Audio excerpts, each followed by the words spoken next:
I'm here with Jack. I did get your name right this time, so Well, you knew it this time, yeah. I've been rehearsing it.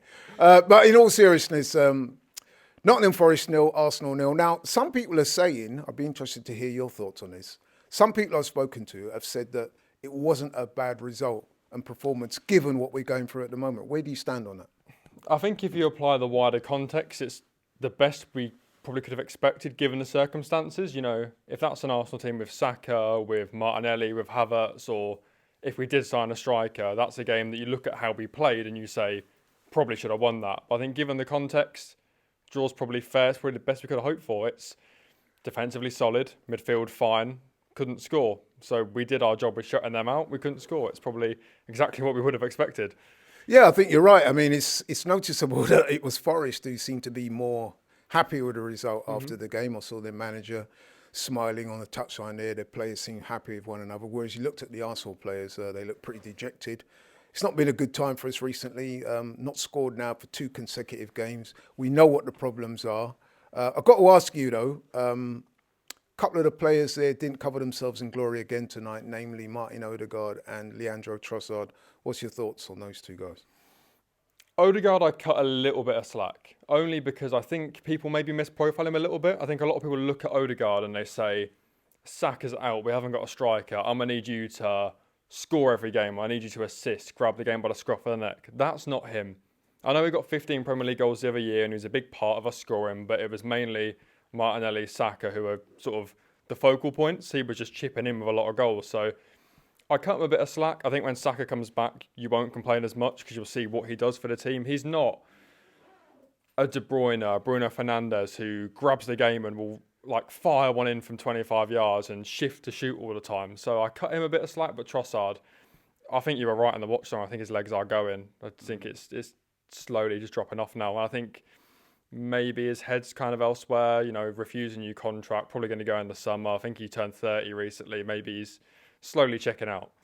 Yeah, I was disappointed in Trossard, to be honest. I've got to say that. In fact, I'm surprised he lasted the full length of the game because I was looking for him to be substituted. Now, one person that did get substituted that did surprise quite a few people, including me, was Ethan Nwaneri. Now, unless I got it wrong, it would appear that the manager is trying to protect him, and I understand that because he's young, he's playing a lot of games, there's a lot of games left in the season. However, he did look tonight like the only one that was going to really cause Forest problems, and we take him off. What's your thoughts on that?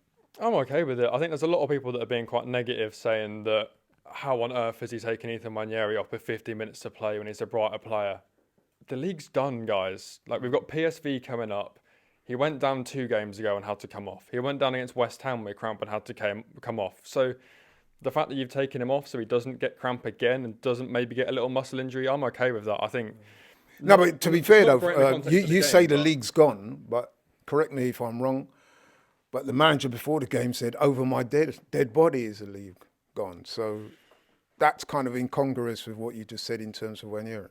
Well, look, he's the manager of Arsenal Football Club. You can't come out and admit defeat. The minute you wave the white flag as a manager or player or anyone that represents the club, that's when I think you're done. I think if any of the players come out and say, yeah, like we're checking out for the season, you can't do that. So I get why he said it and I respect him for it, but I think we know as fans, was it 13 points now? Liverpool look amazing. It's not going to happen, unfortunately. And I think the one thing that summed up tonight really well, did you see what Espirito Santo said after the game? No, I didn't. Fill me in. So they asked him, we thought you were going to play 5 at the back. How come you didn't? He went, well, Arsenal don't have a striker, so I don't need an extra body. I think that sums everything up. He literally said, don't need to play another guy at the back because they literally don't have a forward. Like, what is the point? We might as well throw another midfielder in. And that kind of goes back to the point I was saying at the top of the interview when I said that given the circumstances, maybe a point away to Forest, who, let's face it, they are 3rd in the table, they've got aspirations of doing well themselves this season, is not such a bad thing after all. I think it's just the fact that we've not scored again, and it's the same old things everyone's going to be talking about, the lack of striker, lack of forwards, blah, blah, blah. Let's try and give some positivity to this interview. Apart from the defence, well, actually, no, let me put the ball in your court. Give us some positives to go around today.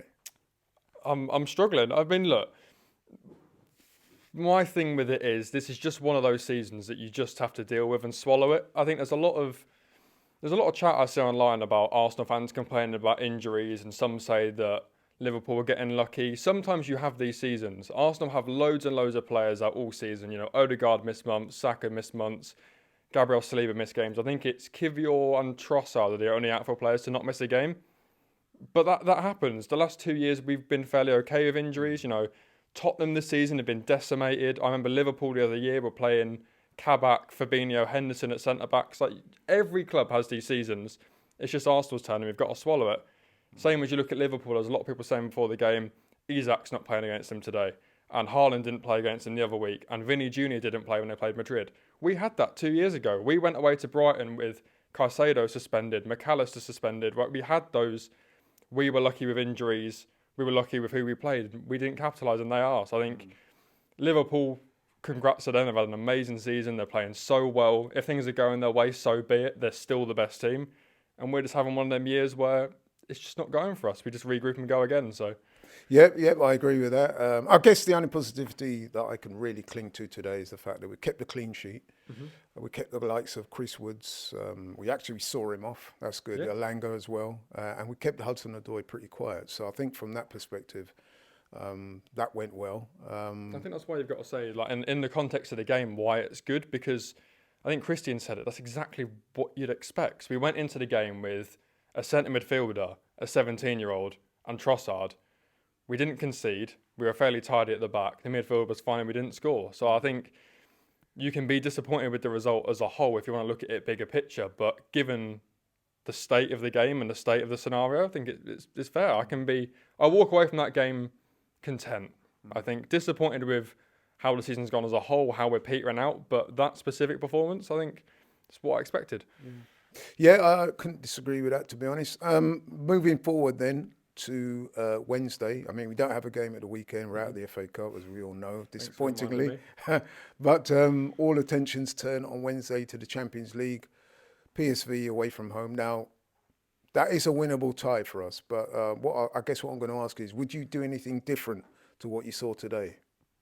I don't see what there is you can do too much different. Arteta doesn't have too much to work with. I really, really don't like Moreno up front, solely because it worked once. It's not meant to be your wild card, your little trick up your sleeve, not something you then start with every week. But what else can he do? Butler Oladeji is 22 years old, has gone on loan in League Two and the National League. I'm sure he'll go on to have a great career at some level, but that's not someone you can throw into a Champions League knockout tie. So, and Sterling, look, we've seen Sterling now, so I don't think there's much room. Maybe partying for Jorginho, but I thought Jorginho was fine. So possibly Ben White. I'd like to see Ben White in. Maybe we can move Timber to left back, bring White in a right back, but other than that. Waneri through the middle? Arteta's hinted at it a lot, hasn't he? He says he likes his ball strike and his eye for goal, but I just worry that maybe he becomes a bit isolated there. Something he's not really done before. I know he played as like an attacking 10 for the academy, but does he sort of get snuffed out? I like him when he cuts in and he jinks and goes line and finds a bit of room. I think until Saka's back, we keep him where he is, because what are you going to do? Sterling out there? Yeah, you know what? Like you said, we're limited for options. The manager's trying to do the best he can. And yeah, I agree with you. Today's result wasn't the best, but it wasn't the worst either. Yep. So yeah. Okay, Frank, Jack, sorry.